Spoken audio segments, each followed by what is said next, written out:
like to ask Ron Thomas to introduce our speaker tonight. Ron?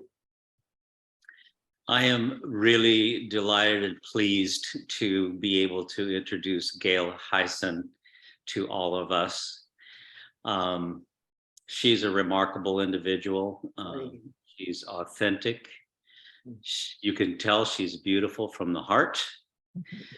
Not just a pretty girl, but a very beautiful person. And I first became introduced to Gail when she interviewed Jeffrey Mishlove for being the winner of the Bigelow Prize, $500,000 prize. And because I followed Jeffrey Mishlove pretty closely, and what a wonderful thing it was to be introduced to Gail. And the first 6 episodes of A Small, Medium, at Large just caused me to absolutely fall in love with Gail. And I am competing with Sean McNamara in that department because he comes right out and says it too. Gail, I don't want to talk anymore. I want to hear what all you have to say to us, because this is going to be a fun ride tonight. Well, I want to thank you guys for having me. And the reason I am here is because of Ron Thomas. He has sent me the most hysterical emails and reactions to things. And even though we've never met, I feel like we probably have the same musical taste even. So I'm really happy to be invited into speaking with your group, and also considering the possibility of maybe being able to join your group in the future. So I wanted to see what it was that you do and who's here. And I feel very comfortable about being here. And like you're saying, that I'll just be relaxed.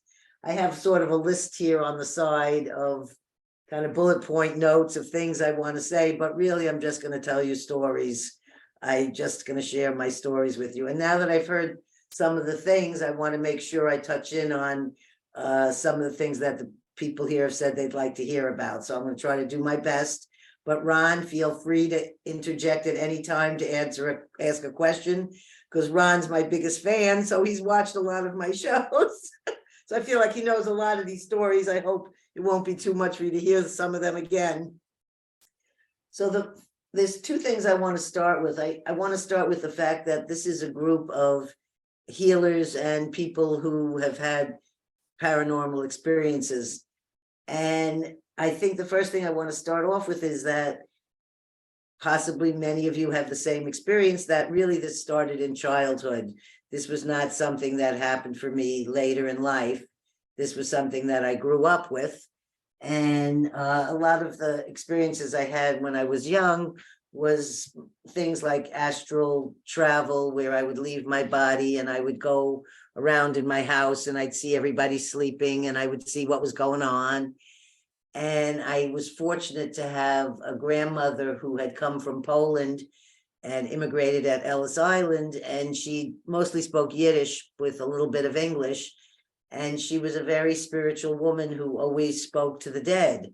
And so I grew up in the house with her, and she always shared her stories with me. So the idea of speaking to the dead seemed normal to me. That didn't seem like some crazy thing, because my grandmother always did it.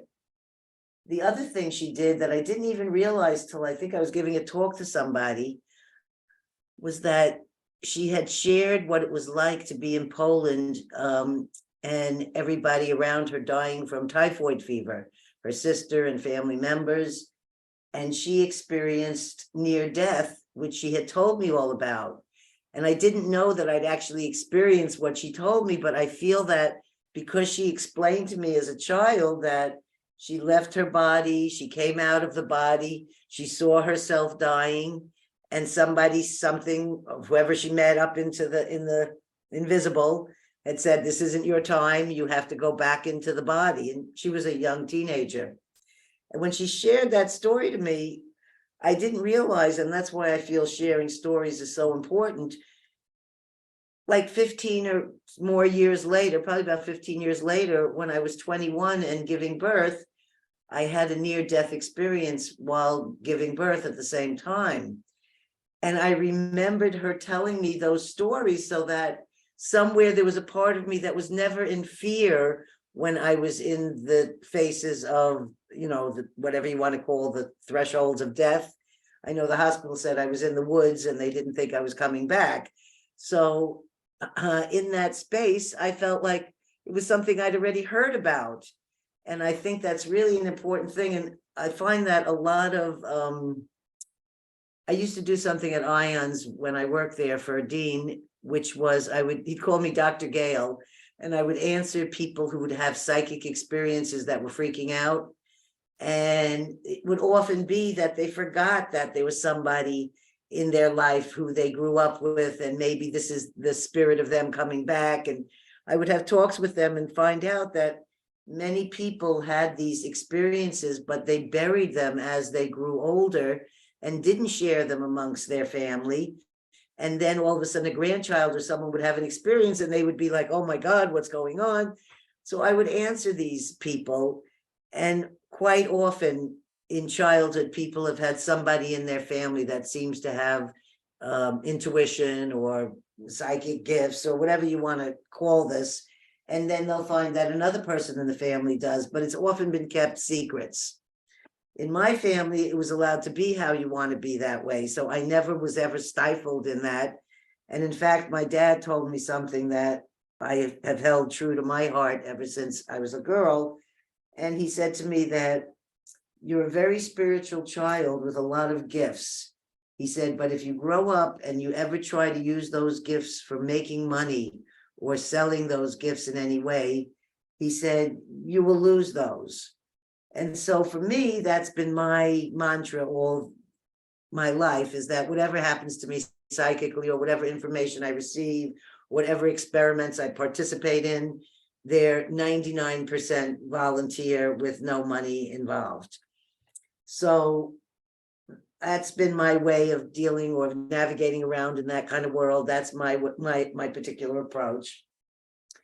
So when we were living as hippies in the back of a pickup truck in San Francisco and driving up and down the coast and, staying with Sun Bear and meeting Rolling Thunder and there was a lot of crazies and wild people running around California at that time, and a lot of self-help things. So what Teresa was talking about, Est, I got involved with the man who founded Est, but before he founded Est, and his name was Werner Erhard, and he was one of the best self-promoting of this course of anybody in the country, and he made millions and millions and millions of dollars. He's still alive today. I did some research, and I think he's in his 90s now. I'm not sure. Well, I started working for them in 1971 as a volunteer, because when we saw his lecture, my father and I were like, you could heal people with this in 2 weekends? And he signed us all up. So my mother, my father, my brothers, myself, and my boyfriend all attended Mind Dynamics. And in Mind Dynamics, we learned to do something called cases, and cases were what they used to sell the program to people. So you'd come into this lecture and somebody like me, actually, I was one of the few teenagers there. There weren't any teenagers doing this. I was the only teenager. And I would sit there on the stage in front of all these people, and they would all submit cards about people they knew who were sick. And it would just have the name and the age and the city the person lived with and whatever their illnesses were on the card. So by the end of 2 weekends, you would be able to do these cases and see what the person's illness was, and then do whatever your form of healing was, whether it was gold light or heart energy or whatever you devised in your workshop. Well, I did hundreds of these at that age. So I was with them from 16 years old till almost 16 to almost 17 and a half, something like that. And they would give me the hardest cases that people couldn't do when they would give them these cards. And I was able to do these. And so I continued working for them, doing these cases. And I was starting to do, in the beginning, when you did these things, you only got drawn to the body by, a color or a sensation, or you'd feel like something about their heart. But when I started to do hundreds of these, it became very fine-tuned. And I could see, I could take vials in my little workshop of blood and tell them the actual pharmaceutical drugs that would be inside the person's body. That's how detailed I became at this. And I was raised in a vegan family where we were not allowed any doctors or dentists, and we grew up on raw fruits and vegetables. So the idea of me looking inside people's bodies and saying, oh, this is a emphysema was like foreign to me. I didn't know anything about medical things at all. And I learned that some amazing things by doing this, because I, in the beginning, thought maybe I'm reading people's minds and that's how I'm getting the information. So my old friend Esther, who we grew up and are still friends together today, you know, since we're 5, I was doing her mother. And I said, because everybody wanted me to do a case then about somebody they knew. So I'm doing her mother, and I say, oh, she had this broken arm. And she said to me, my mother never had a broken arm. I said, well, I'm looking at her bones right now and I see that it's broken here.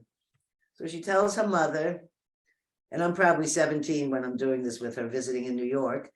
And the mother says, she says, doesn't tell her what I said. She just said, did you ever break any bones? And her mother said, yes, way before you were born, I broke my arm.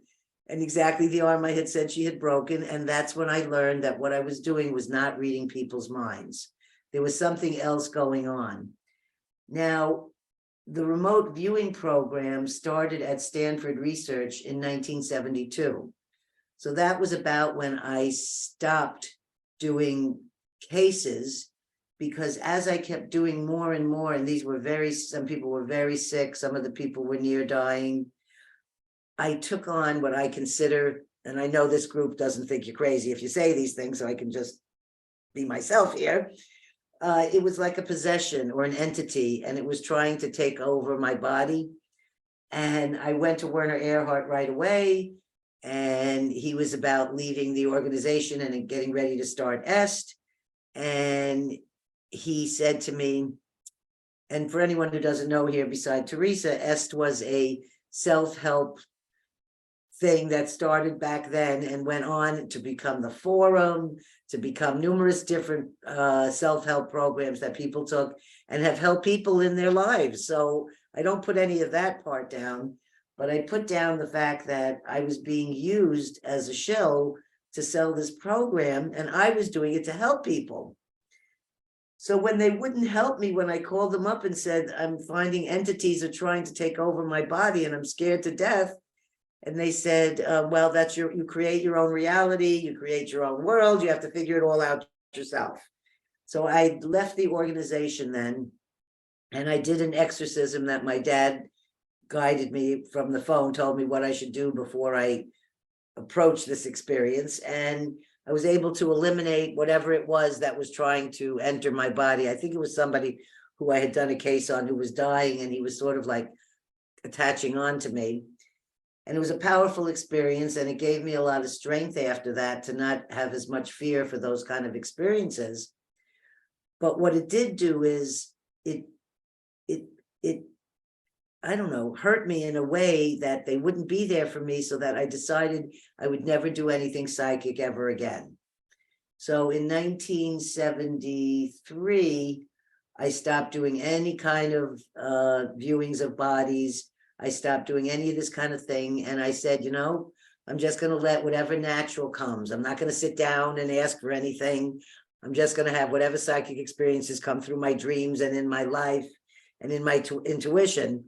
And I had plenty. So there was plenty busy. I didn't have to worry about this, but I never was willing to do anything again, like with another person, like this kind of a situation, until 1998. So in 1998, my husband, David, who's one of these, you know, he's very well known in the scientific community in artificial intelligence. And he got a degree and a PhD from Yale and MIT in artificial intelligence. And so he was selected with a group of people around the country to form a think tank at a place called Interval Research that was founded by Paul Allen. And Paul Allen at that time was one of the richest people in the world. And it was a think tank. So there were all these secret experiments and things going on there. And after he's been there a couple of years, because he started there in 93, I think. In 98, they brought on Dean Radin and Russell Targ. And their office was 2 doors down from my husband's office. I hope my stories don't get too long. If you do, just interrupt me. And they sent an email around within the company saying, we're looking for people to participate in something called the Phenom Project, which was a project that was designed with all these different paranormal and psychic experiments in them, and they needed subjects to participate, but they were trying to get people within the company because it was a kind of a secret places in there, whatever, the downstairs you couldn't go to, so they were trying to do it within. So my husband says to them, he writes back an email, he says, I'm not sure if this is the kind of person you're looking for, but my wife does things like wake up in the morning and say, oh, I just had a dream. The housekeeper's not going to come to clean because her son is throwing up. And he said, she tells me that when we wake up, and about 20 minutes later, the phone rings and it's the housekeeper. And she said, I can't come and clean. My son is throwing up. So that was my introduction to Dean and Russell. And they said, that's exactly what we're looking for. Could you have her come in for an interview? But before she comes in for the interview, we want her to write her psychic stories. Well, I had never thought about my psychic stories or how many I had or whatever ever happened, because I just lived them. So my niece sat down and she started what was called Psychic Auntie Gail. Excuse me. And I started going back to childhood and years later and remembering all these different things that I had compiled over this lifetime at that point. I was in my 30s and my late 30s, and I didn't know that I had so much to add to this. So after like 10 pages, I said, this is enough already. I said, well, just go and I'll, read what I have here for them. So I go into the meeting and it's supposed to be a 1-hour interview and it ends up going for 2.5 hours.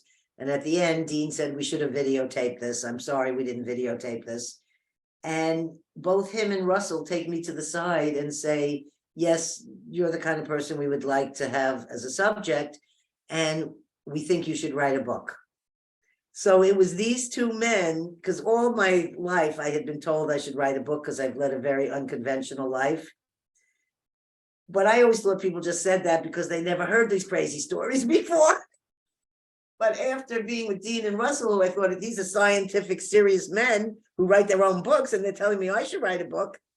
So I ended up writing a book, which I think should be coming out now in 2023. And I owe that all to them because I never would have felt encouraged enough to sit down and write 350 pages of stories. So I'm working with an editor now and getting that all tightened up, and 23 is going to be our book release time. So I said, I'd be happy to work with you. And what we started doing was something called remote viewing. And remote viewing was no different than the cases I was doing. It was really the same idea that you're leaving your body and you're going to connect into another person or place or thing and describe what you see or experience or feel. So I had never been trained as a remote viewer, but all we did was I would meet Russell on a Tuesday, and I would lay down on my husband, because he had a big office, my husband, and I would lay on the floor in his office, and Russell would just say to me, okay, there's going to be a picture that's going to be selected out of 300 National Geographic photos. And with this picture, we would like you at 1 o'clock to let us know what the 3 o'clock picture is going to be, even though it hasn't been selected. What I learned in my 20 years with Dean and Russell, it's almost 22 years now, I think, and still doing experiments with them.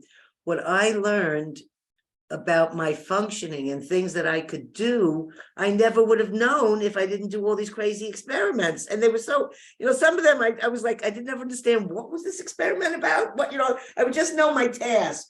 Like I was supposed to push the button or say if I felt fear or whatever. I did so many different experiments, I couldn't even tell you the names of all of them. But some of them were fascinating, and some of them were ones that I had always wanted to do, like the Gansfield experiment.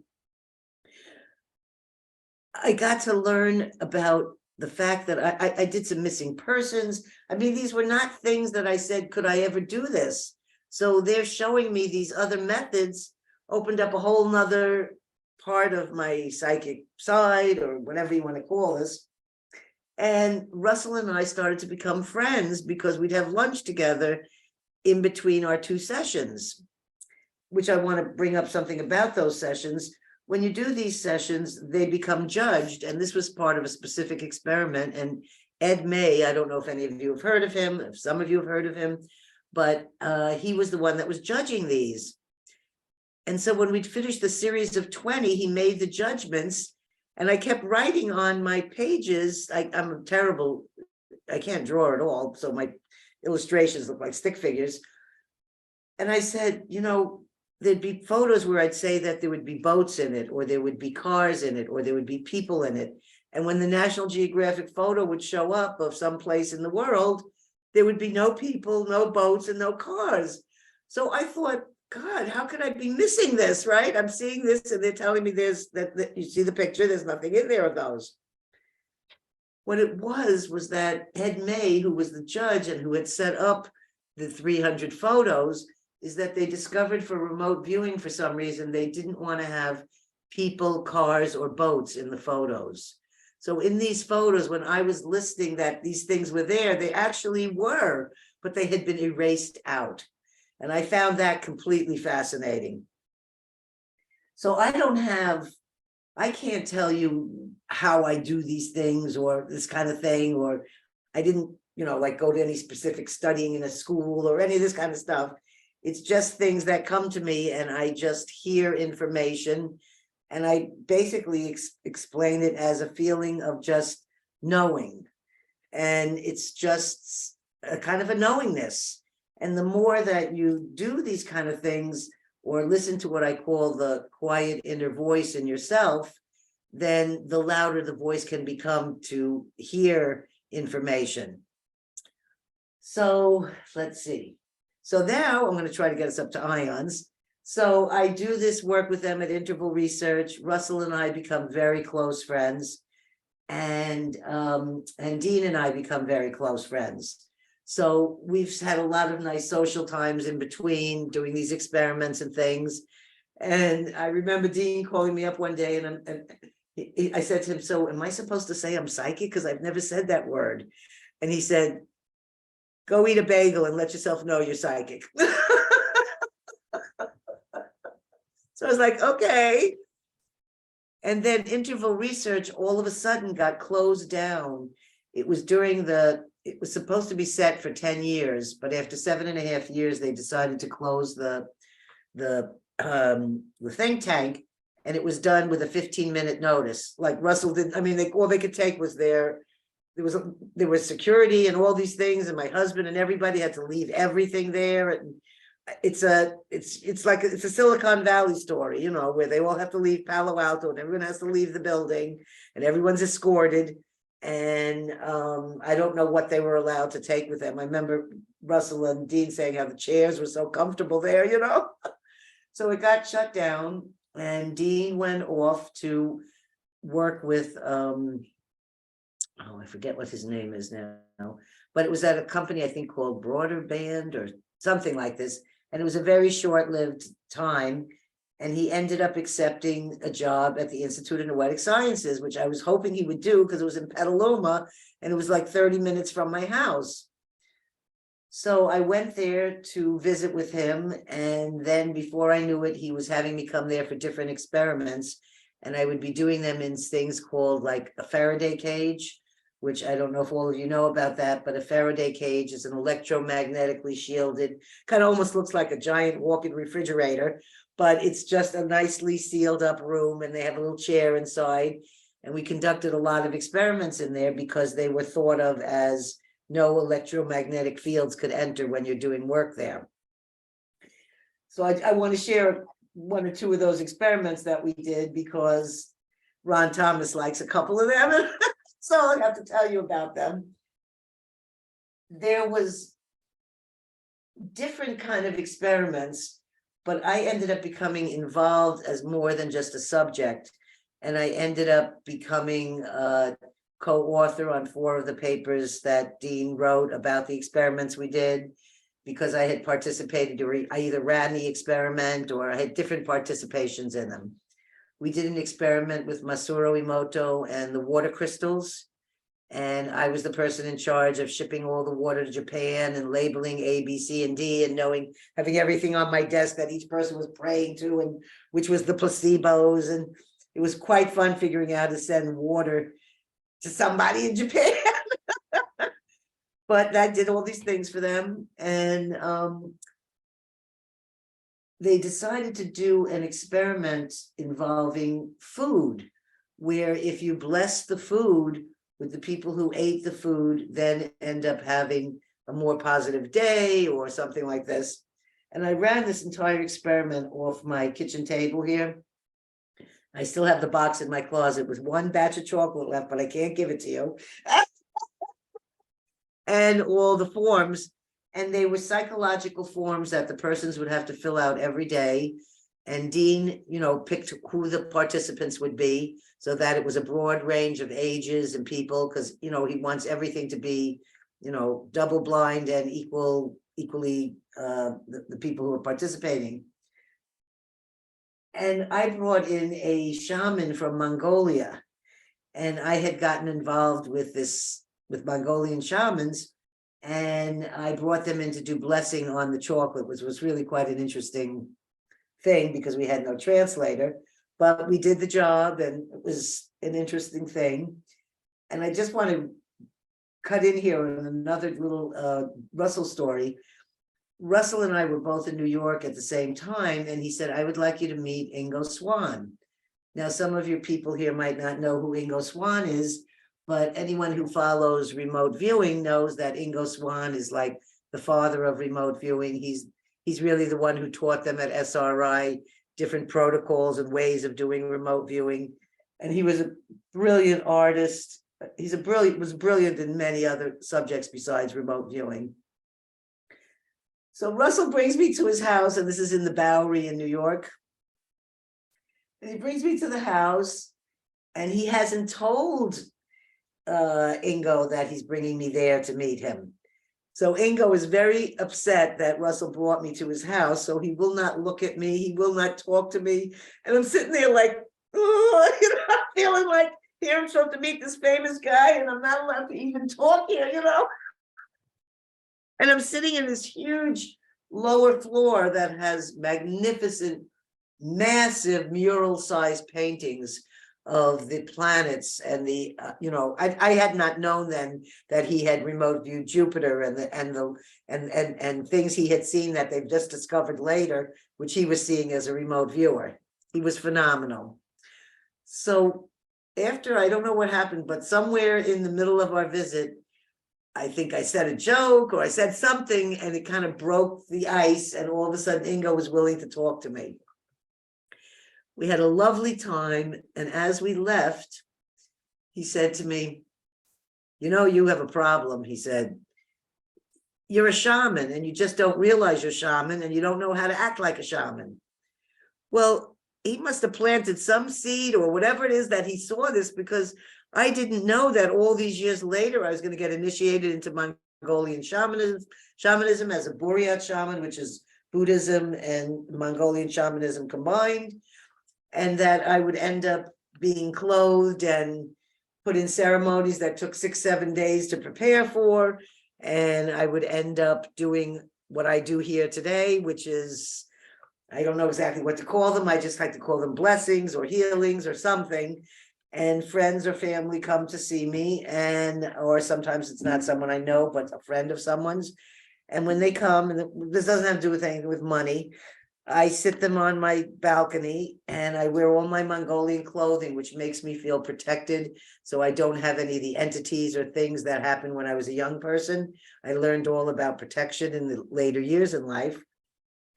And I do these I always say, I don't know what's going to happen. Maybe we'll connect, whatever. And it's often that somebody's really grieving the loss of someone and felt like they didn't finish, or they feel like they want to reconnect somehow. And Ingo was right. I seem to have some kind of talent to be able to connect to deceased people and give a message to the person that's sitting there on my balcony, and they leave looking lighter and happier, and something happens and there's some kind of connection. And all I do is sound with them. I just do a lot of sounds, and then images and things come to me and I just share it with them. And I always tell them to expect that nothing will happen, but we'll just see if something does. And so far, I have a very good track record because something has always happened. So I'm just sharing that. Who would know that it would be Ingo that would tell me that this was really my future? And I wish he was alive today so I could tell him, but I always ask for his presence when I ever do remote viewing. And I always just say, Ingo, if you feel like dropping in, come on in, So a whole world of amazing people and community came to me from this 1998 starting up with Dean and Russell. And I have to credit and thank them. Besides encouraging me to write a book, they introduced me to so many other amazing scientists, and I've done experiments with many of them. And it's all because of their introduction. I've had some fun ones when they were at Ions. Ions would have this, it was like mostly a lot of scientists, it was a special event. And Russell and Daryl Bem and all these different speakers would be there. And I was sitting in the audience. I was a volunteer there, I think, at the time. I've been volunteer there and I've been paid there. I've had different jobs at Ions for quite a few years. And Russell's standing up there and he's saying, I have something in a bag and I want you all to describe what this is. And I just jump up and say, oh, it's an 8-arm Shiva brass on a lotus base. And Russell was so stunned that he just said, we can't continue. I don't know how she did that. He said, she hasn't seen this. I just bought it last night. So he holds up this, this thing. And then at the same event, I was sitting with Jeffrey Mishlove. And Jeffrey Mishlove and I were sitting next to each other. And Daryl Bem was up there, and he's a professor at Cornell University, and he's also called a mentalist or something like this. Oh, look at that cute dog. He goes to like prove and debunk how people can show you psychic things, but they're really tricking you. And so when he was on stage, he was doing all these things and then later letting you know how that they weren't really real, but it appears that it's real. But then he goes up with this, he starts off with this one, he says, now I have something in this paper bag and no one here knows what this is. No one has ever seen it. And I turn to Jeffrey Mishlove and I say, oh my God, it's a sand dollar. And I said it so loud that Daryl Bem looks over and he pulls out the sand dollar and he says, what I was doing was magic, he said, but actually what you did is real. And so then I ended up in his experiments. And his experiment was really a sweet one because in that experiment, they're looking physiologically what happens before. It used to be when I did these, and I found this very horrifying, by the way, there would be accident victims, eyeballs hanging out. I mean, they were not great photos that you'd ever want to see. And it would be hard for me to get them out of my brain after I'd see them because they were real live photos. But they wanted to see if your body could sense fear before the picture would be shown. So I did very well on this with the fear, but I didn't like doing it because then when I go home at night, I'd see those frightening pictures again. Well, his one was showing whether there was a deep emotion from sexual or sensual arousal. So his photos were all these beautiful lovemaking photos or tender kisses or any of this kind of thing. I loved that experiment. It was so much more fun to see these sensual photos than, accident victims, So that's how I met Daryl Bem. And I wanted to go back. I got a little off track because I started in about shamanism. I was telling you about shamanism. So I was telling you about the chocolate experiment. I'm going to tell you about one more experiment and then I'll move on. There was something called the double split experiment. And any of you who followed ions might know about the double split experiment. And Dean calls me up and says, can you come down here? I want you to try this experiment I have going. And I tell him, Dean, you know, my dad died this year and I lost all my mojo. I don't think I can do anything psychic ever again. I feel like I've lost everything. And it's been a year and I haven't come back, you know, whatever, how long a time it was, I think maybe 6 months, whatever it was. And my husband says to me, just go. I said, no, I'm not going to be able to do anything psychic. I'm depleted. There's nothing left here. He said, just go. I know with you, if you just go, something's going to happen. So I go reluctantly. I tell Dean, don't expect anything. I don't think anything's going to happen. He puts me in the Faraday cage, and I don't exactly, this often happens to me, on the first run of the experiment, I really don't understand what they want me to do. It was take my brain and interfere with an actual material thing that's going on in this $20,000 box that has the photon going through it. And my brain should interfere with it. And when I make the interference, it will show up on the computer that it's attached to, that you were able to disrupt this actual material thing that's going on. So when we first do it, I don't really understand what he's saying, and I haven't clicked the right buttons or whatever. And I say, you know what, let's do it one more time. I'll give it one more time. So he shuts the Faraday cage door, and I look at the screen, and I just go like this. I'm just going to blow the whole fucking thing up. I yell this out in the Faraday cage, and the second later, everything goes black. There is no electricity in my Faraday cage. And when I say it's dark in there when the lights go out, it's pitch black dark. There's no little stream of light coming in there. So he comes to the door, and as he's about to open the door, I say, I'm so sorry, Dean, this is your new $20,000 machine, and I blew it up, and I didn't mean to do this, and I didn't know what this could happen. He said to me, the electricity is out in the entire Institute of Noetic Sciences. It's out all over, he said. Not one building do we have electricity, he said. Everything came back, he said, but I want you to know this is called an anomaly. He said, what did you do? I said, I told the thing that I'm just going to blow it up. And he was touching the wires and the things in the back of the computer. And I'm like, I'm sitting there going, oh, this is his brand new equipment, and they have to raise a lot of money for this, and I'm feeling so bad.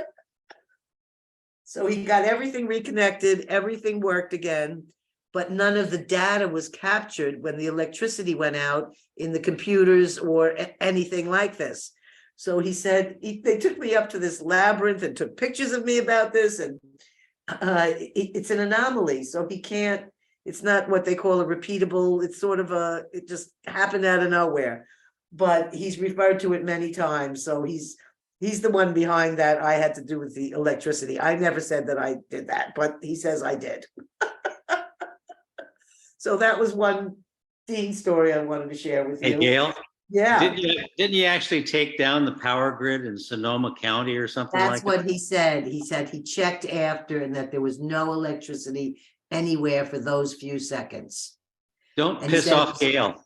And he said it was crystal clear skies. I mean, he went to check every reason that should have somehow another way was, you know, somebody did a plugging or something. He could not find anything that said that anything had happened.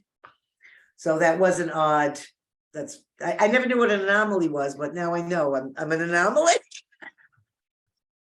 Anyhow, I want to tell you two more stories.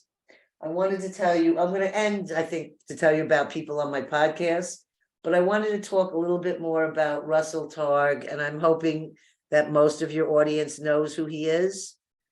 If they don't know who he is, let's see. he's credited what he considers the most accomplished thing he's ever done in his life was he worked on lasers in the beginning when lasers were being worked on in NASA and in science. I think he was with Lockheed Martin. I'm not sure. He was Lockheed Martin. And he developed the laser that's put on jets that it discovers something about wind shear. And wind shear would cause a lot of plane crashes. And his development of this specific laser thing, which was in Scientific American, he was on the cover, that is what he feels is his biggest accomplishment because that saved people's lives. What I came to know him as is a person who was one of the founders of the remote viewing program that was secret for 20 years at the Stanford Research Lab in Palo Alto. So that's who this man is. And he was doing remote viewing back then, teaching the military, working with the CIA.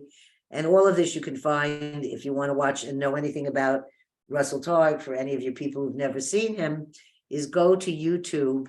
And if you type in Third Eye Spies, SPIES, Third Eye Spies, you'll see a documentary that he made, which will tell you all about Ingo Swann, all about the program, all about the facts that, like, it was Russell's group of remote viewers who helped the police to find Patty Hearst when that Patty Hearst incident was going on. You'll see amazing stories in there. I had the thrill of, I'm in the extras of Russell and I doing a remote viewing together, what they call an outbound remote viewing, which I'd always want to do. And that was where somebody goes to a place in a city, and then the person that's in the room with the monitor explains, which I was explaining to Russell, where that person was and what they were seeing. And it was very successful. I had never done that one before, and I really found that very interesting. And so these are the kind of things in his film. It has now been viewed over 3 million times. So that's how many people have seen these. You know, this is a documentary. It's not a fake story. These are interviews with the CIA, and it's really an accomplishment. And I was just thrilled to be somewhat a part of it in whichever way that he had me be a part in. So anyone who hasn't seen that, I highly recommend watching that video, and it's free. And I think it's YouTube, or I think it's YouTube where you'll find it. Well, Russell, in the beginning of remote viewing, had a special box built, which is what the CIA and the military and who they were training would use to help train them. And it was a wood box, kind of like a big bread box or something. And it had 4 different color lights on it. And when you would guess, you would have to guess which color was going to come up on the machine. And this was helping them to develop their psychic abilities. So that's from, history. Well, some years ago, Russell asked my husband, David, who I told you was an artificial intelligence man, could he make an app for the phone to do this? And that, historical box sat here at our house, and my husband studied the whole way it worked and what it was doing. And he created an app on the phone for Russell, 2 apps. One is called the ESP Trainer, and the other one is called Stargate ESP Trainer. They're 99 cents now to download, but prior to this, as I said, there were 375,000 downloads of this app. So a lot of people are enjoying this. And per month, they have 25,000.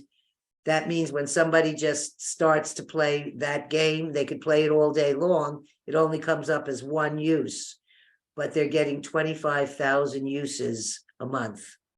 So this is a very good program. I think it's listed even under educational. So I got the thrill of being able to be a beta tester and help do photos, because they have photos that you have to code. So I ended up coding some of these photos and seeing some of the other side of how all this kind of operation works. And I myself like to do it every day in the morning. And I don't get great high scores every time, but I always get at least a good beginning, it's hard to become an oracle or to get all of them correct, but some people do it right away. You have no idea. I loved my time with Russell that we used to have doing remote viewing regularly. And just about, I don't know, 4 months ago. Well, first of all, I have to tell you, Russell calls me up out of the blue quite often and just says, I have an object in my hand. I want you to tell me what it is. I'm doing dishes, I'm doing something else, and all of a sudden I'm gotta do a remote viewing. So it's not like where I sat down with a pen and paper or calmed my mind or did anything like this. It's spontaneous, instant remote viewing. So I'm going to show you one of the ones that we did, because he always sends me the object when I guess it right. He sends it to me as like a gift to have. So he's asking me what this is, and the amount of time I spend remote viewing is, 5 minutes or whatever. This doesn't take me 25 minutes to do this. This just comes up, whatever's right away is right there. And if I end up going longer and longer and they ask me more things, I end up making up stories because I already found the thing or whatever the target is.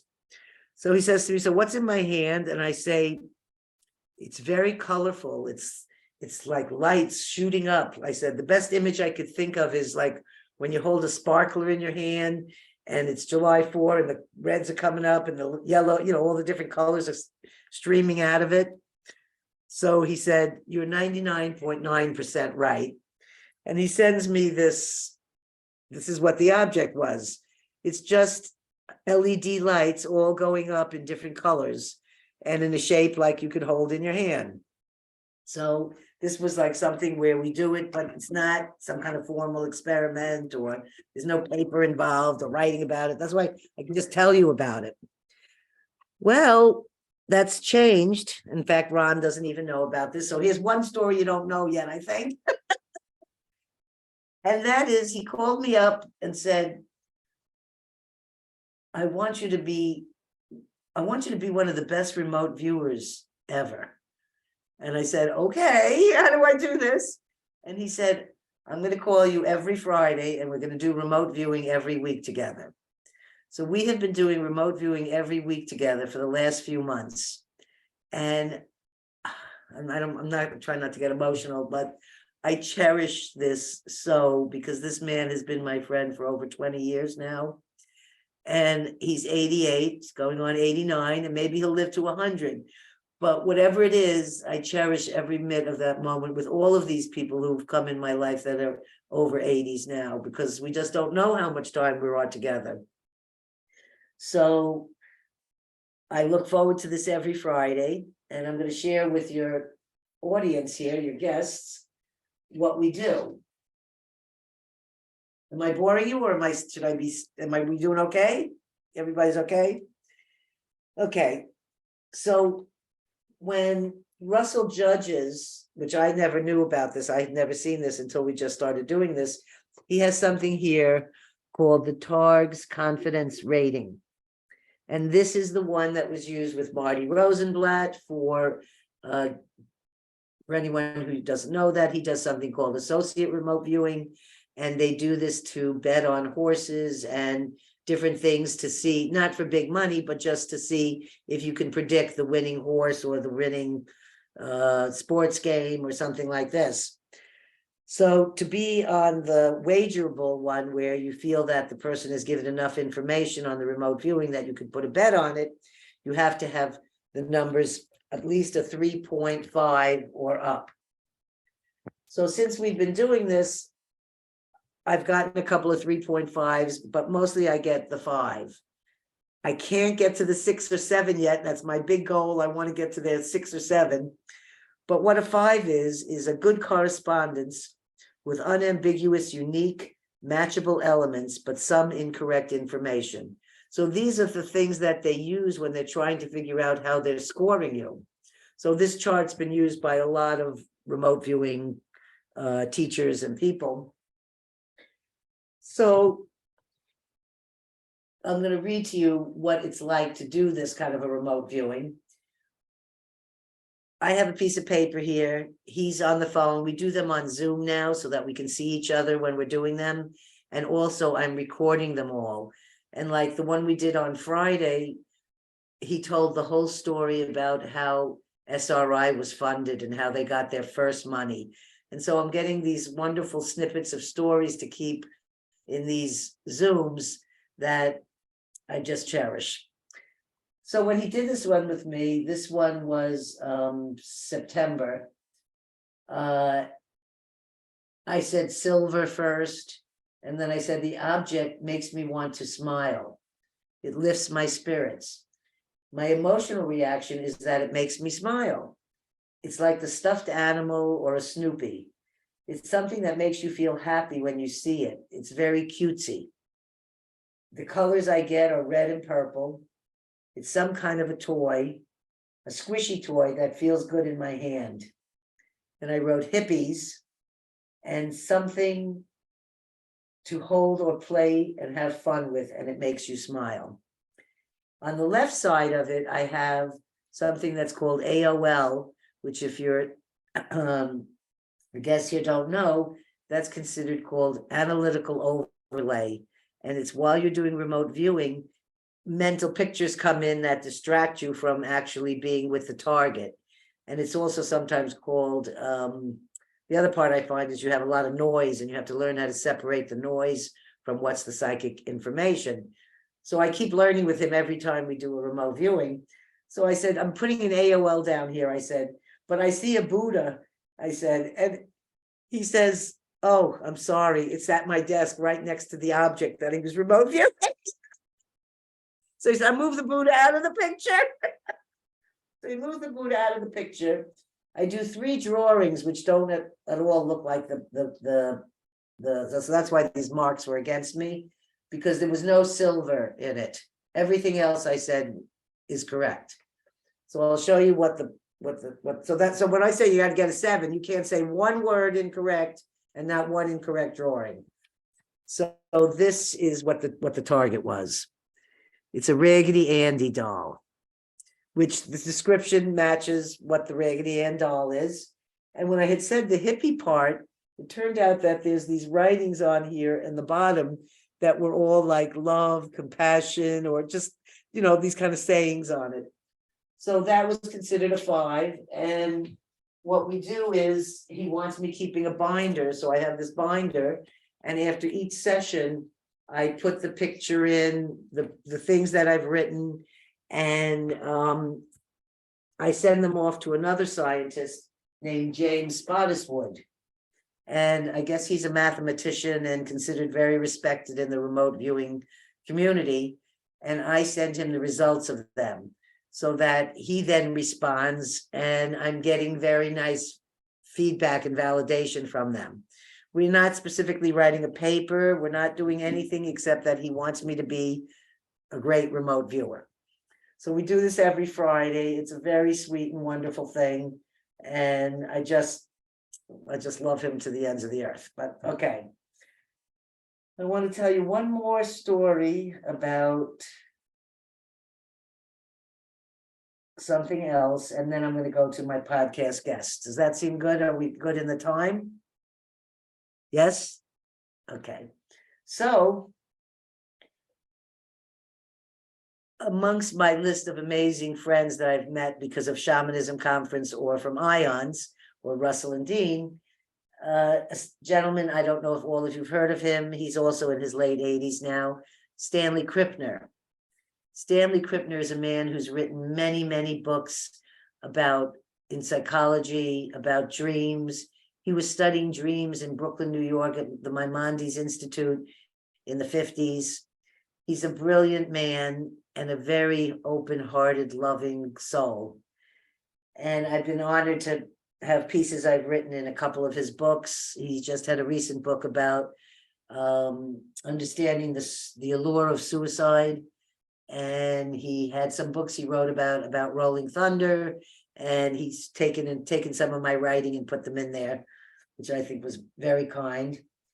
Well, he calls me up one day and says, we're starting a table tipping group, and we'd like if you could be there in the table tipping. We have a French medium, and we would like you to be the other medium in the group. So before going, I'm like, it's just like spoon bending. until I actually experienced it and start to do it, I'm sort of skeptical about these things. So with the table tipping, I'm thinking like, and I'm looking up and I'm seeing stuff about the 1890s, they were doing table tipping or whatever. And I'm thinking, is this one of those jokes? Is this really serious? Is it a hype? And I learned so much from this, because when we originally approached it, there were 6 of us in the group, and the same people would meet once a month, and we'd meet in this very nice man's basement or lower floor or whatever. And he had a very heavy table. It was like 25 or 30-pound table. And in the beginning, we all sat there very seriously with our hands on the table, and we want to do this table tipping. And it turns out, once we let go of the idea that that's what we're there to do, and we just let ourselves laugh and enjoy ourselves and just be there, that's when the table started reacting. And each time that we would get together, we formed some kind of a bond with this table, that each session it would get faster and faster. So in the beginning, the table maybe didn't have any reactions for 25, 30 minutes, and we're sitting there laughing and telling jokes, and there's music, and it's a happy atmosphere. By the end, which we stopped doing because then COVID started, so like 2019 was really the last times we were together, not in 2020. Every time we would get together, it got to the point where the table would start activating after we sat down in 5 minutes. And someone had suggested that we switch from this 6-legged heavy-duty table, which we were ending up rocking like this back and forth. And sometimes I was worried it was going to just fall right into Stanley's lap and hurt the man. Someone suggested one of those smaller tables like you do see in these 1870s and 90s table tipping things. And when we did that, the table ended up going around the room that we were in, and with our hands on it. So like, you're trying to keep your hand on and the table's leaving, Well, my dear friend, Jean Millay, who's no longer with us, another woman I loved very, very dearly. And she's the first person who encouraged me to ever give a talk. So I would never even be here doing a talk had she not told me back in the early 2000 to give talks at this conference that I went to. So that started my giving talks life, and she was the encouragement behind it, and a very dear friend of Stanley Krippner's. She was here and I was caring for her in her last couple months of life, and it was getting towards the end. And so I felt that it was much better that she should go be with her daughter in Hawaii. And that's where she should be for her last, we didn't know if she had a month left or a few weeks. She ended up living another 7 weeks after she left my house. And she was I don't know how to describe her, but the Grateful Dead used to play on the roof of her house before they became famous. She was very big in this during the hippie days, and she had gone off. Stanley had arranged for her to give a show. She had built a light sculpture machine that would react to your brain waves. And she was very into the brain waves. She was she had a PhD, blah, blah, blah. So her art mind exhibit was displayed at the museum, at the Metropolitan Museum in New York. And they had been friends all these years. So I said to her before she passed away, what are we supposed to be doing at these table tippings? I said, nobody's given us any instruction. And she said, oh, you're supposed to connect with the spirits. You connect with the spirits, and then the spirits speak to you through the table. And my group wasn't into that idea. They just thought somehow it was supposed to do it from your energy or some other things, not from spirit. Well, as we're doing these sessions, I want to come back and tell them about her saying we're supposed to be connecting to spirits. She passes away between then and when I'm going to meet them again. So when I go there for our table tipping session, the only person who has ever even heard of Jean Millay or known anything about her is Stanley Krippner. And he inevitably usually sleeps through a lot of the table tipping. His hands are there, but he's like partially asleep while he's doing this. So he's sort of in his sleep thing. And I don't tell the people anything. I said, Jean said that we should contact a spirit, and that's what this is about when we're doing the table tipping. So why don't we try to contact Jean Millay and see if she'll appear? So we go to contact Jean Millay, and these women who have never met her come out with all this information that they had no way of knowing about her. That blew me out. It really blew me away. The first thing they say is, oh, she has things to do with light. And I'll show you. This is one of her charts she developed. It's a whole chart about how light and sound travel. So she would make these amazing things and she would present them at talks and things like this. So when they came on with whatever this person is, all I can think of is light, that there's something to do with light. But when the French medium said, oh my God, I'm tripping on acid. And we had to like almost bring her down sort of, because she was getting so out there with this floating on acid thing. And when we stopped the session and the table stopped moving around and all this, she said, I have never taken a drug. I've never taken LSD. I have no idea what that was. But when I was doing this, I felt like that's what was happening to me. So then I had the pleasure of telling her and Stanley knew that this had been one of Jean Millay's departing plans. And I was confirmed to hear this by her daughter, who, when she came here with her ashes to bury them here in California, where she wanted to be, when we went to the memorial, the daughter said, I just have to share with you that the last 2 to 3 days of my mother's life, she had me grind up LSD and put it in her feeding tube because she wasn't swallowing or anything anymore. And she said, and we had the most amazing, and she said, and I took the LSD with her. We had the most amazing time, mother and daughter together. And she said, but when it was over and it was the day before she wanted to die, she wanted more. And she said, I couldn't take any more, the daughter, but I gave it to my mother. And so she died tripping on LSD, which besides Aldous Huxley, I don't know anyone who's truly done that. Even Timothy Leary, who was a friend of ours and a friend of my husband's, when I was down visiting him at his house, he had like some kind of cryogenic preparation thing all there where he was going to save his head and all these things were going to happen. None of that actually ever happened. So the only person I knew in real life that did this was her. So here's this psychic medium, you know, experiencing an acid trip. So I don't know if we connect to the invisible consciousness or energy of things, and that's how we know this information. Or is that because of the moment of death is such a powerful moment, like the moment of birth? Is there some kind of markings or something that's left in the invisible, and that's why she picked all of this up? I don't know. All I know is that she told us we should be contacting spirits. That's what we did at that session. And definitely she had come through. So I had to share my Stanley Krippner, Jean Millay story because I thought that was very interesting. I hope you liked it.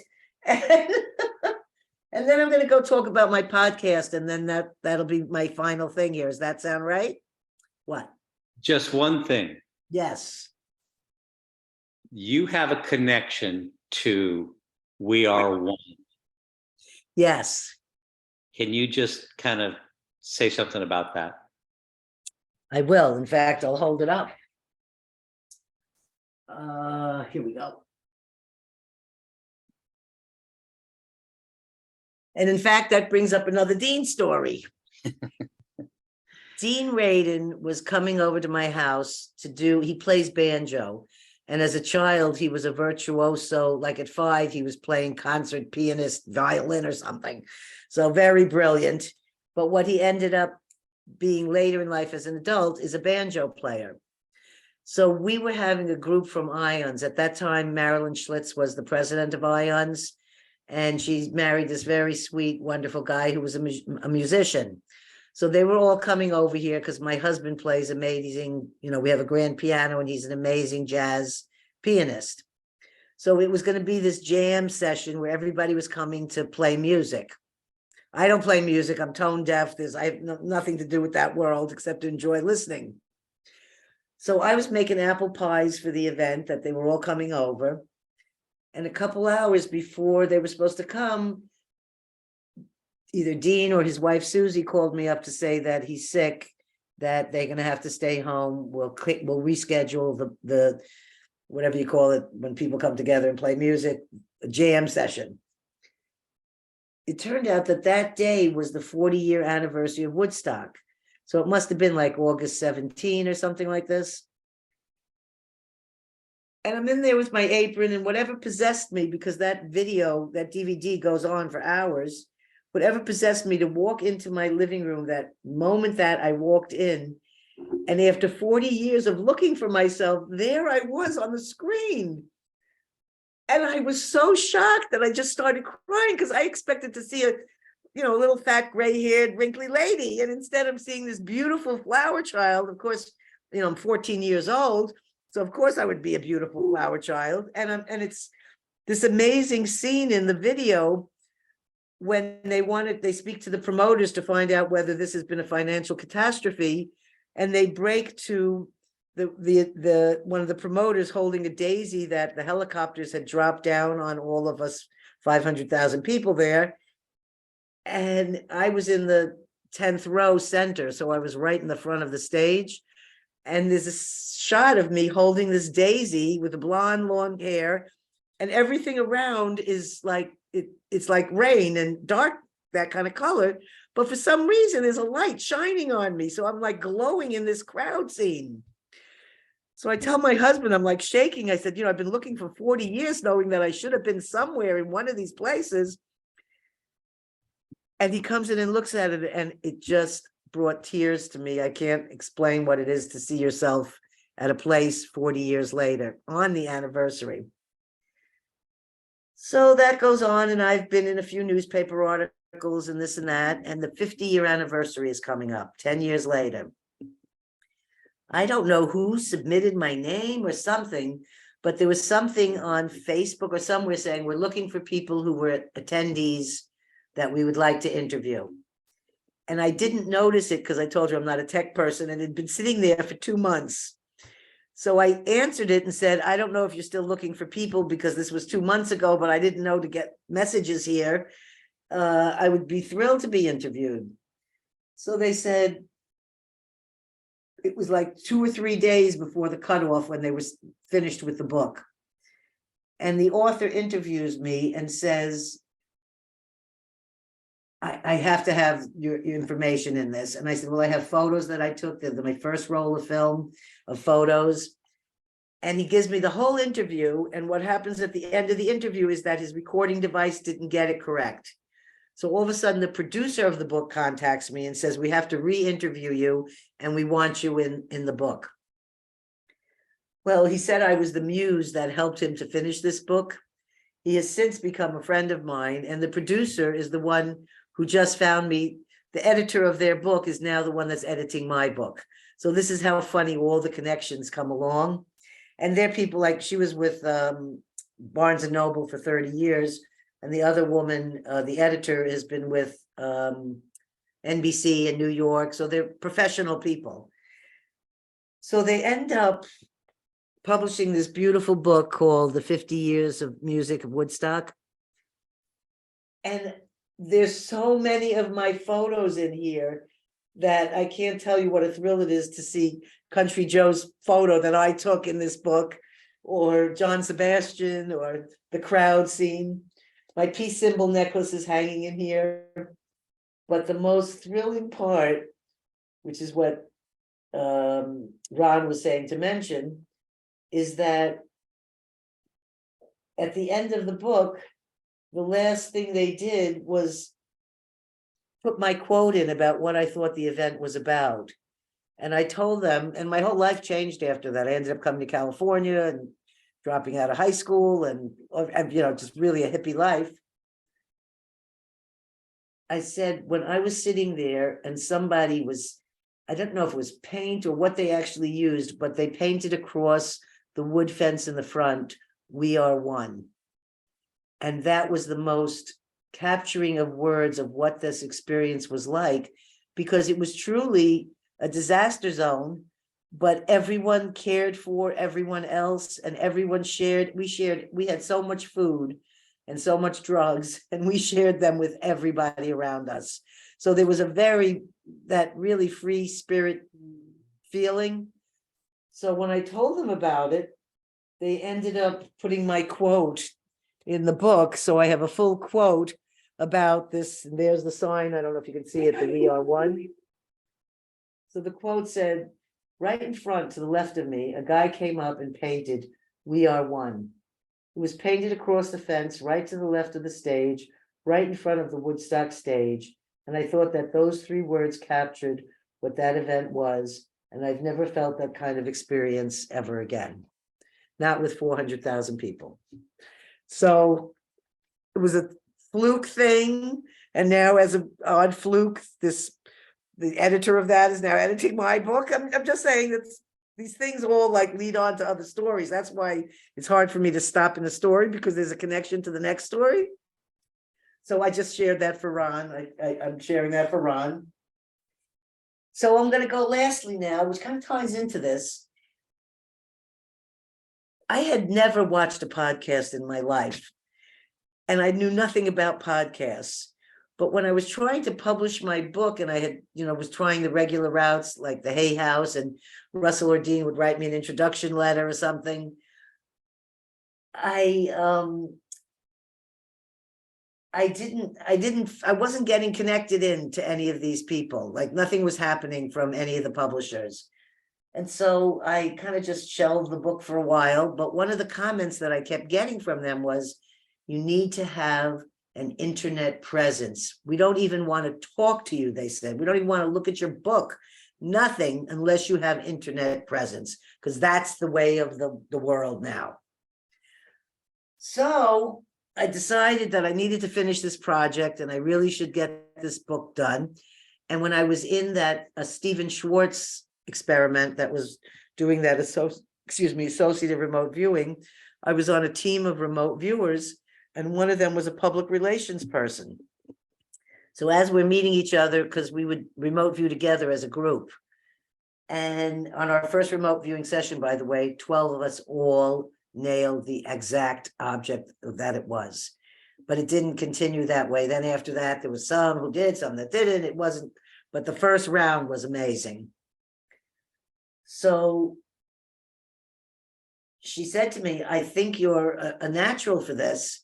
And I said to myself, I don't know if I could do this, So the next thing I know, I pay her this money and I start this podcast called A Small, Medium, at Large, which was the title that Russell loved the best when we kept submitting titles to him, because Russell comes from a publishing family.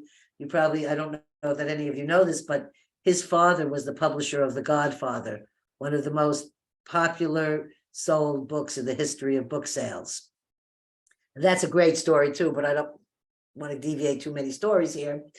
So, where was I? Book selling. Oh, so I start the Small, Medium, at Large, and I make a list of people. They show me how you have to have how you do the podcast thing, and how you have to have your opening and your closing and this sort of thing. And they teach me the route.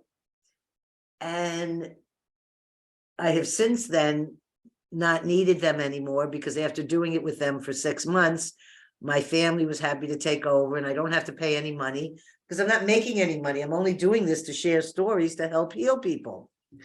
So I decided it has nothing to do with my book. I don't even care anymore. All I'm happy to do is reach people and be able to touch them in a way that maybe will help them somehow.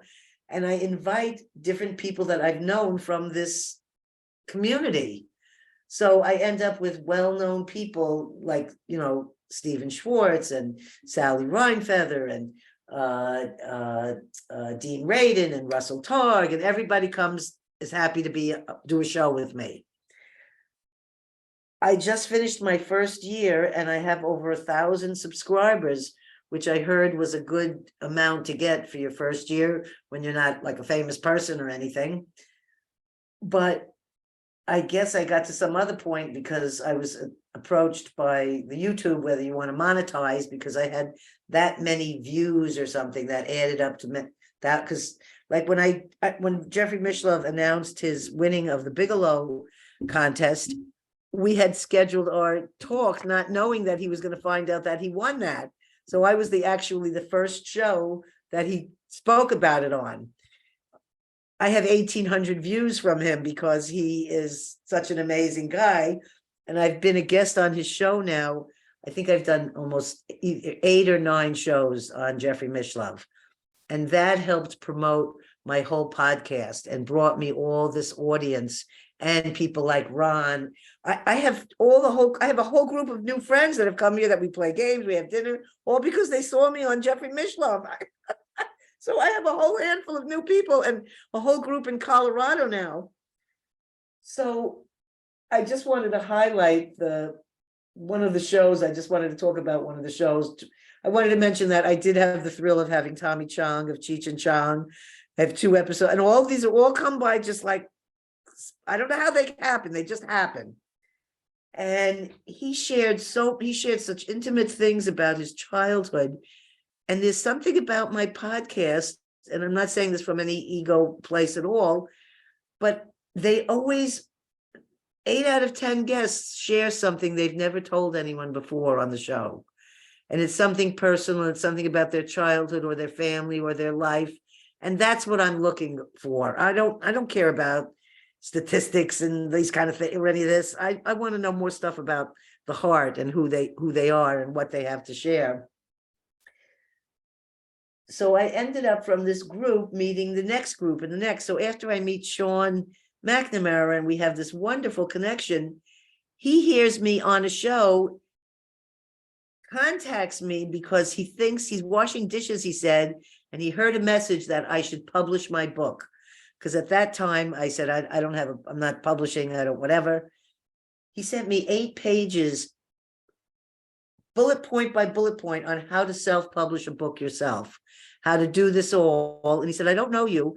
And then I had to let him know we'd actually been on a remote viewing team once. And we've become very good friends since then. And he just sends me some different people that he worked with to interview. So I have a show I highly recommend, 2 shows I'm highly recommending. And this one was with Adana Ribadow. And she's a remote viewer.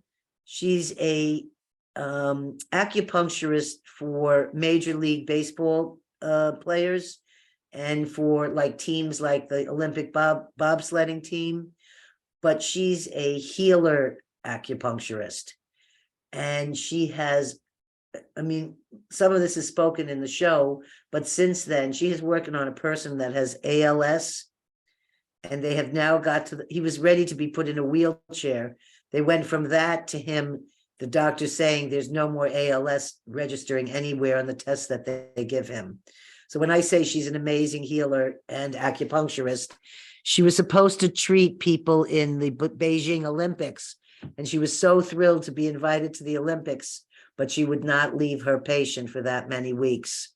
So she gave up her dream of doing that in order to help this man. So that's the kind of person she is.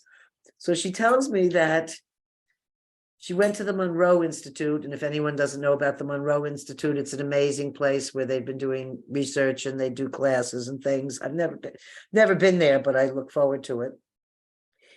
And she discovered in her late 60s or early 60s that she was a spoon bender, because they had some class there that said, oh, and now we're doing spoon bending. She said, I didn't know I could bend a spoon. So when we talked, she said, I can't show you now from my computer. She said, but I have hundreds of spoons on the floor. So I tell her, well, send me a couple of spoons and forks. So she sends me some spoons and forks. And I had done fork and spoon bending years ago at Irva with Jack Hook. And I was so thrilled that, I bent this fork around and that there was 2 twirls, whatever. I see this woman's forks, and she's bent them 4 times around. And each tongue on her fork is like curled, like a little curl like you'd have in your hair. I mean, amazing spoons and forks.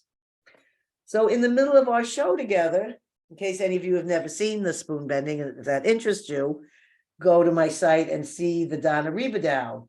So she gives me some spoons and we do live on the show. And I don't know, I haven't bent the spoon in 10 years. I don't know if I'm going to be able to do this. She's talking, we're talking. She says, "Ip, ip, ip." And the next thing you know, I've bent the spoon and I got it 3 curls around now. So I feel so much happier. I'm trying to compete with her, but I can't get to 4, you know? So her and I are doing this spoon bending, which you'll see on the show. And one listener grabbed a spoon and did it with us at the same time and wrote that she'd been trying spoon bending for so long and had never been able to do it. But as she watched us on the show, she did it. So I thought that was a really fun episode. And I'm going to just tell you about my episode that's coming up Wednesday, and then I'm going to stop talking. I didn't mention, but one of the most amazing experiments that I'd ever participated in, Dean Radin was contacted by a film producer, a documentary film producer named Kyoko Mitsumatsu. And she was from Japan and she was living here in LA. And she flew out with her cameraman and all these people. They didn't speak a word of English except for her. And they went to Ions and he told them about me. And she said, "Well, I don't think we really want her for the film, but we'll go up and meet her." So she came to my house. We met each other and that was it. Whatever happened, happened. And the next thing I know, she's come back with all this film crew. They're doing reenactments of me visually seeing an accident before it's happened. They're interviewing people that I've had psychic communications with. They came back, they filmed a few days in a row. They came every day, filming.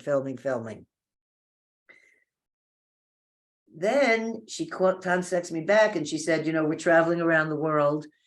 They went and filmed Uri Geller in England. They went to Russia and filmed the young kids being taught psychic, going like to psychic schools. And you would see these kids doing these amazing things. So this was a 3.5-hour documentary and it was done in 2 parts.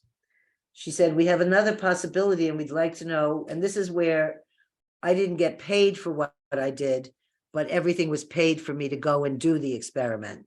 So they flew me and my husband and the couple who I had a psychic connection with up to the University of Washington, and we performed a telepathic experiment in a functional MRI machine. So while my friend Tom was sitting in a room looking at a picture, I was in the, functional MRI machine, and they were filming my brain. We were the second couple in the world to do this experiment because Dr. Leanna Standish, who's a neuroscientist, nobody had ever done it. They'd only done it with fMRI, not with an fMRI, so they could only get still photos of the brain. Well, it turned out when we did the experiment, it showed a change of blood flow in the brain during the time that I was doing telepathy with the person. So this was very good data. She kissed me on the lips when I came out. They were so happy with what they were getting, whatever it was. The funny part was when I did this, here's all this film footage being done, which has been shown on the 60 Minutes of Japan and was also the part of the 3.5-hour documentary, which was translated into French. And I think there's an English version. Anyways, I some years later had to actually get into an MRI machine and I couldn't do it. I was terrified, stricken with fear. They had to roll me out from my hysterical reaction of being claustrophobic. When I was put in this fMRI and there were cameramen everywhere and, they were filming through things, because you have to have the sealed room and no magnet, however it was done that they knew how to do. They were getting such good data that they didn't tell me, but usually it was always done for 20 minutes, but they were getting such good data that they ran me through it twice. So twice as long I was there. And I had like an out-of-body spiritual experience with it. So I thought that would be every time you went for an MRI, you'd have this amazing spiritual experience. And when I told Dr. Leanna Standish about it, I said, "I don't understand." And I had told them up to the minute, they said, "We'll still pay," because this experiment was, I think, over $20,000 to do this for one day, because they rented a hospital and had to pay all the neuroscientists and all this other stuff. And they had to pay for our hotels and our food and our, so that was all paid for. But my personal self, I didn't get paid anything to do that. But I shouldn't have to be out of pocket to go do the experiment. So I asked her, does that happen to anyone? And she said, I have been putting people in this fMRI machine and MRI because that's what their job is. And she said, I myself have had that experience. She said, when no one's around, she said, I jump in the MRI machine because something about it puts you in this interesting space. So I've never had that experience again, but I do have amazing photos and video of my brain. And I know that we had gave them good information for any future.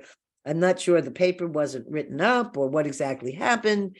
But it was a fascinating experience just to have your brain, whatever. So I think I must be done. Let's see here. We talked spoon bending, chocolate, blowing up, sand dollars, these people, Raggedy Andy, Jean Malay. Yeah. So Dottie. I think unless there's Dottie. something else you want me to say, because you know all my stories. Dottie, do you Yeah. think that we have time for anybody who has a question to ask? Yeah, I think, yes, we have about 12 minutes or so. Does anybody have a question? I'm going to put it back on the, so I can see everybody. Does anybody have a question for Mary? Well, I'm just curious because what surprised me is that you had a family around you that supported everything that was happening with you. Do you know anyone else who has had that kind of experience? Yes, there are some families where the people had, it's not like my whole family. My sisters always made fun of me. until one day when I told my sister, she said, you always tell us, because then in those days you didn't have what the sex is. She said, you've always told every one of us what we're going to have. And I've always was correct, but they always made fun of my psychic thing. So she said, you didn't have a dream this time. How come you didn't tell me what I'm having? I said, you were always making fun of me. I didn't think you wanted to know. So I said, I'll ask in the dream world. So that night I went to sleep and I asked the dream world, that's what I call that. And I just said, when I went to bed, I'd like to know what my sister's going to have. And when I have dreams where a phone rings and I pick up the phone and the information comes through the telephone in the dream, I know that that's source, that's accurate information. So I pick up the phone and the phone says, it's a girl, 8 pounds, 6 ounces. So I call my sister back and I say, it's going to be a girl, 8 pounds, 6 ounces. She says, all right, we'll see if you're right. We'll see. When the doctor came in and said, it's a girl, 8 pounds, 6 ounces, her and her husband were floored. She called me back and she said, I'm not going to make fun of you anymore. So it was only my father and my grandmother that were very supportive about that sort of thing. The rest of the family members would say things like, well, if you could tell how much change is in my pants, exactly the amount to the penny, then maybe I'll believe you, or those kind of parlor games. And I'm not a parlor game type. Oh, thank you, Gail. That was really, really wonderful stories, Gail. So amazing. And very enjoyable to hear. So you haven't tried to win the lottery, I guess, huh? No, but I was once in a group where we were doing that. I think it was Powerball or something. And I was able to do sometimes 3 or 4 numbers. But it was, we never bet money or anything like that. And it was years ago when we were just trying it for fun. But the other night when they had that big, not the second one where the person won the money, but when the person won the money, the first didn't win the money, the first billion or whatever. That night I had a dream that I won the Powerball and I woke up and it was really the next day.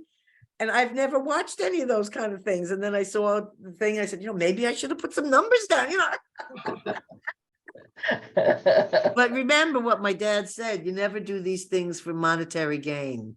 So that would make me think that it wouldn't be such a great thing to whatever.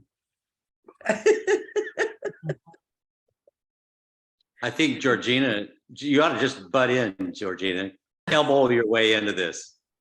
This has been fabulous, Gail. This Oh, is I'm so glad. so amazing. Thank you. And your authenticity and humility and humor have been a delight. So thank you so much. I'm very curious if you ever met Alana Rubenfeld at Esalen. Jeffrey Mishloff interviewed her for a documentary. And so I just wondered if your paths had crossed. That's all. She was No, my I went to Esalen and took a class from what's his name's wife. Oh, he's what's his name? He's very old now. And he used to be the big teacher there at Esalen. Oh God, I can't remember his name. Big guy. I think he's German or. Well, she worked with Fritz and Laura Pearls. Oh, okay. So no, this was somebody else there. Yeah.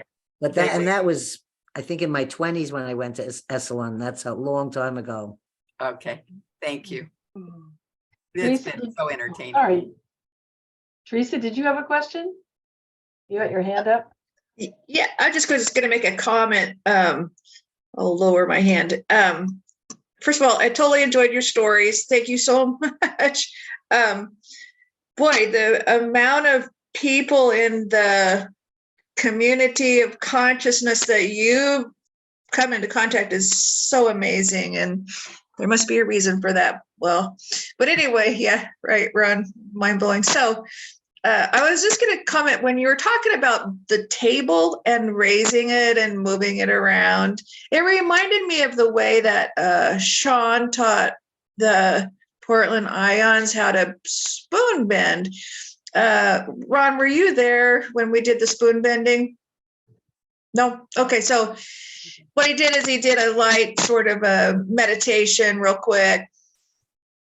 Well, then he put on some really kind of rockin' country music. He kind of got everybody up and moving around and dancing and taking their mind off of it, right? And then we all went bend. And at that point, when that happened, then a whole bunch of people bent their first spoon. And but he took the mind off of it. And one more thing is when you said you got to know the table, Sean said, get to know your spoon or your fork, whatever you had in your hand, and, get to know it, get a feel for it, these kinds of things, get in touch with it, whatever. So some of that really, Is this, are we talking about Sean McNamara? Yeah. Okay, so I'll just gotta give you a quickie because we just did spoon bend. One of these spoons that I showed you, I had just done with him. What it was after my friend in Mongolia, who's a Buddhist and just a beautiful man, when he saw the Donna Ribadau show, he said, I want to learn how to do this. Can you please help me, Gail? So I contacted Donna, but she was traveling, and I contacted Sean. And I said, would you mind giving a personal one-on-one instruction to my friend in Mongolia? So we got together, the three of us on a Zoom, and he taught him how to, and he bent the spoon partially, but he really got from Sean what you're supposed to do. And so one of these spoons I showed you was actually a Sean spoon. We just did that like 10 days ago, I think, or something, just recently. Yeah. And it was very fun. And he did it where, like Jack Hoke had done it, but not Donna Ribadau, but he did it with where you're screaming at the spoon, bend, bend, bend. And she did it more like the way you were saying, where we were just talking on the show and, la, la, la, and all of a sudden, and paid no attention to the spoon, and we both bent them together. Yeah. And for anybody on this, if you want to bend your own spoon, we recorded the thing with Sean, and it's on our YouTube channel. You can just Google for it. It'll come right up. And in fact, I think it's on Sean's channel too. It's a lot of fun. And just so you know, it doesn't matter if you weren't there. When Sean sent me the recording, I sat there and played it with my husband, who had never done anything like this ever. And he bent up a fork similar to the way you bent yours with the tines going each way. And he, to this day, I think he's a little surprised that that happened to him. I'm curious, where are you publishing your book? Well, I can't not have a story to every question. I'm sorry. This got to be really fast here. We got 3 minutes. I went to Stanley Krippner just had his 90th birthday, and he had a big Zoom because he has so popular and he has hundreds of friends. But then he had like an intimate, small 30 people only party in Mill Valley. He lives in San Rafael here, and I'm only 45 minutes away. And I was honored to be one of the guests. So we're there and we're doing this, and I'm saying this, but this isn't public knowledge yet, so I don't know if I should say it, whatever. Anyhow, so one of his guests, my husband was talking to, and I was talking to, we had this nice thing. And then when we got back home, the guest had said to us, I live in Washington, D.C. I only flew here for this one day just to be with Stanley because I love him so. And we said goodbye. Then my husband and I are both getting these Facebook requests and whatever, and we don't know who the person is. And then all of a sudden a picture comes up and he says, remember me? I'm the guy you met at the birthday party.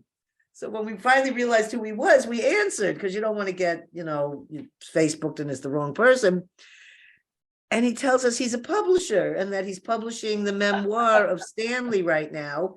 And he published Stanley's last book, and that he would like to publish my book. And he became like Ron, like a fan. I mean, he thinks he's watched every show I've done before calling. In fact, after he hung up, I didn't really believe it could be real. So I wrote him back a message and I said, is this really real? And my husband said, you don't send that to a publisher. I said, well, I did. And he said, yes, this is real. What it is I'm not stating the name of the company yet because I haven't received a contract. But he came on with, if my partner doesn't agree, he said, I will put my own money up to publish a book. Wow. And I realized that I could say online to everybody, my book will be out in 23 because the editor said she would have everything in order by the beginning of the year, the first month in January. And this wonderful man, Sean, his name happens to be Sean also, contacted me back and said, well, I spoke with my partner and we're doing 5 books that we're releasing right now, but we'll be done at the end of January and we'd be ready to look at your manuscript then. And I said, that's fantastic, because that's when we're accidentally going to be having it done, because I happened to hire this person because of Sean McNamara telling me that I could self-publish. So from Sean McNamara's encouragement that this book should be done, I went on this path. And so I was actually ready for this publisher that came out of nowhere. So he said not to mention the name of the publishing company until he has his confirmed whatever. And I'm not mentioning it until he gives me a piece of paper that says, yes, but I didn't have to go through the regular things. I didn't have to submit letters and like all this, because this is the half owner of the company. So the other strange part was that I never thought I would ever get published by some big time publisher that if I go and approach them and apply and send all this information and all, and I did a couple of those and it was like, ugh, this is not my route. I said, I'm just expecting that it's just going to come out of thin air somewhere. And that's what happened. So The universe. yeah, so I think it could really be, but if it doesn't matter, because if it isn't, I've got Sean's paperwork and everything ready here, and he's willing to help me whatever I need. I'll go to self-publish, because I'm not going to go chasing and trying to fight and get myself into sell my life to somebody that, you know what I mean? And my whole idea about the book was I was hoping that since I experienced a lot of trauma in my childhood and a lot of pretty intense things, I was hoping that if people read this book, it would make them go and heal a relationship that they had when they see how much forgiveness I had to people that did atrocities to me. So I'm thinking that's what my point is. And who knew that it would end up being this podcast that is reaching all these people? So I'm hoping the book will come out. It doesn't matter to me if nobody buys it. It's just that I have to finish that. I started a project and it has to be done. And it'll either be by this publishing company, and they said it'll be a 2 to 3 month turnaround. So that's why I knew I could say in 23, my book will be out. And that's my book story. I have a quick question about healing, and it kind of ties into the spoon bending thing. And of Yes. course, I'll be buying your book, you know that. But to me, spoon bending from a orientation of being exposed to remote viewing, that seems to me to be a form of remote influence. And when I think deeply about remote healing, that seems also to be about remote influence. Gail, either you or somebody else, I'm very interested in this healing capabilities. And I was curious what kind of, am I drawing a connection to something there that's not really quite accurate? Well, it was something that I felt about Donna that I think that, I mean, this is just my opinion. I'm not, you know, the fact that she could do so many spoons like that, and just instantly, once she was shown that you can do spoon bending, and she's a healer with her hands. And that made me feel that there's something, whether it's a heat or energetic field. My experience with spoon bending is that there's a moment where the metal becomes just like molecules or like little jumping up and down atoms. And when you feel it in that moment, that's when you do your twist. And it becomes like liquid. And that's when you do it. And I don't know exactly what makes that moment occur. But your idea about healing, and to me, when I think about the amount of heat that usually comes out from a healer's hands when they're doing work, something like that seems to me like it could have something to do with it, but I have no idea. Well, we have a number of healers here. So anybody else who want to say something about that, I'm interested. Jean or Janine?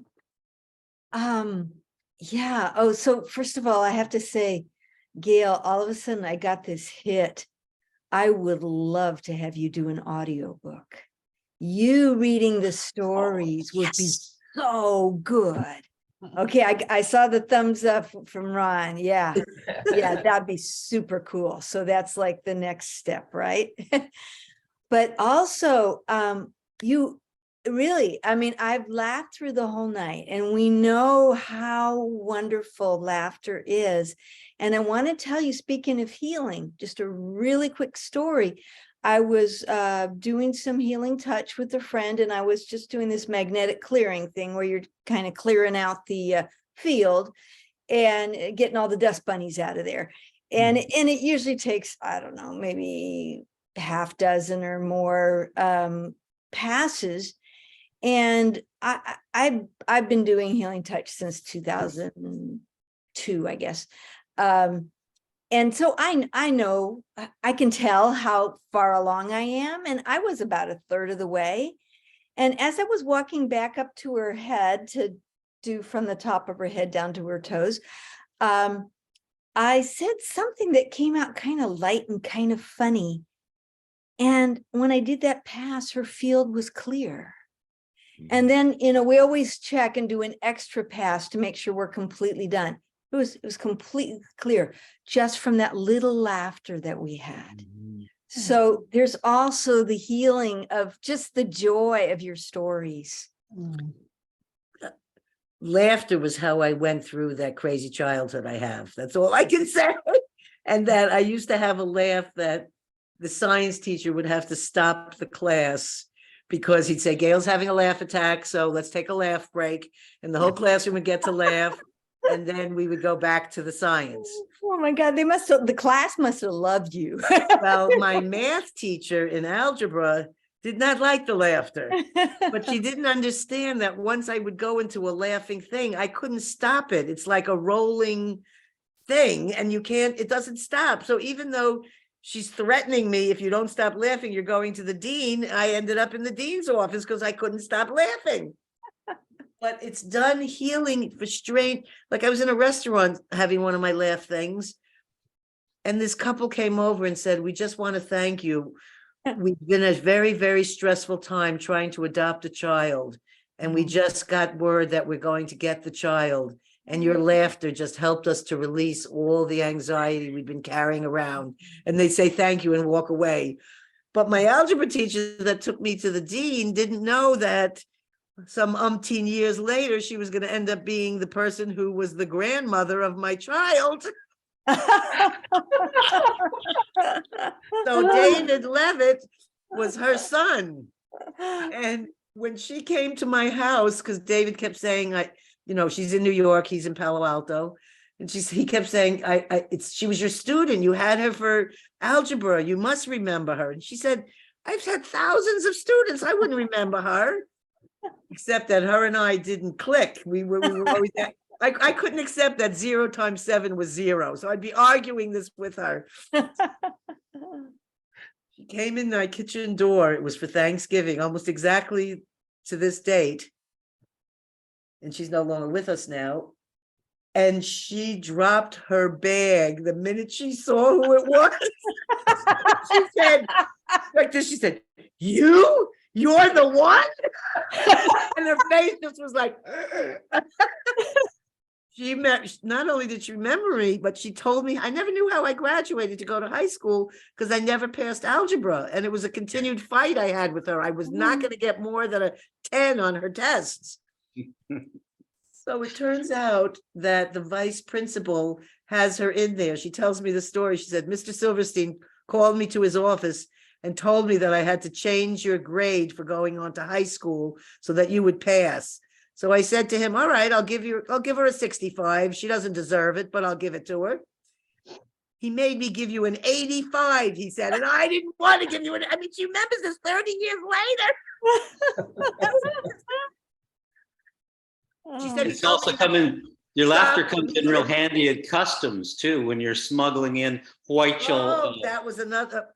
I had 2 weeks. Which episode do you tell that story? That's one of my favorite ones. In the topic of your laughter, because it was quite a funny. So I'm in the customs between Texas and the border here, and I have 2 Huichol Indians with me. They don't have any papers. They don't read or write really. They're Huichol Indians from the mountains of Mexico. So I said to them, I don't know what I could do for you, but if you want, I'll try. And, they had some kind of identification card or whatever. I said, we'll go to the customs and see what happens. So we're in the customs line and there's a little Mexican woman there who's got the black heels and the black dress. And she's with her big giant son and she's trying to get into the United States. And they're interviewing her and I'm listening to this. And the woman is saying, they say that, well, what's your birth date and how old are you? And she says, I don't know. I could be 60. I could be 70. I might be 50. I have no idea. And when I'm seeing the American customs look on her face about how this woman really didn't know how old she was, I went into hysterics of laughter. I could not stop laughing. Tears are rolling down my face. Nobody knows why I'm laughing. And we get up to the guys and they always look very intimidating, these custom men. So they're very intimidating. And he looks at me and he says, are you the one that was doing the laughing? And I said, yes. And he said, I haven't heard laughter like that in years. He said, you had us all laughing back here. We're so grateful. He said, what do you want? I'll do anything for you. I said, well, I just want to take my 2 friends in to stay with me for a few months and then they'll go back to Mexico. Stamp. He gave them 6 months visas each. It was amazing. And you can't get somebody in the, I don't know how those things happen, but that's what happened. Nope, those guys are all business. It's like table tapping. It's like table tapping. You have a relationship with them and you just let it happen. Yeah. So anyways, Well, thank you, Gail. This has been fabulous. It's really wonderful. And if it turns out you guys decide to invite me into your group, I would love to be. Well, we will definitely invite you into our group. There's no question about that. Love Because to have you. I just thought, just getting to hear each person speak and just talk about their 3 seconds of where they're from, it just felt like, oh, this is a nice community. So that would be fun. And I'd Gail, just like I'd to thank I'd- you, Ron, for bringing her to us. Thank you so much. Thanks, And- Ron. Yep, And, so- and Gail, I'd love to have you on my podcast when I start it in 2023. Well, I would be more than thrilled. I'm Yeah. definitely becoming good at this. Yeah. Wonderful. Wow, what a great evening. Thank you, Okay. guys. Thank you, everyone, and have a Thank you. very wonderful holiday. Thanks, everyone, for coming. Happy Thanksgiving, and Happy Well- Thanksgiving. Thank you.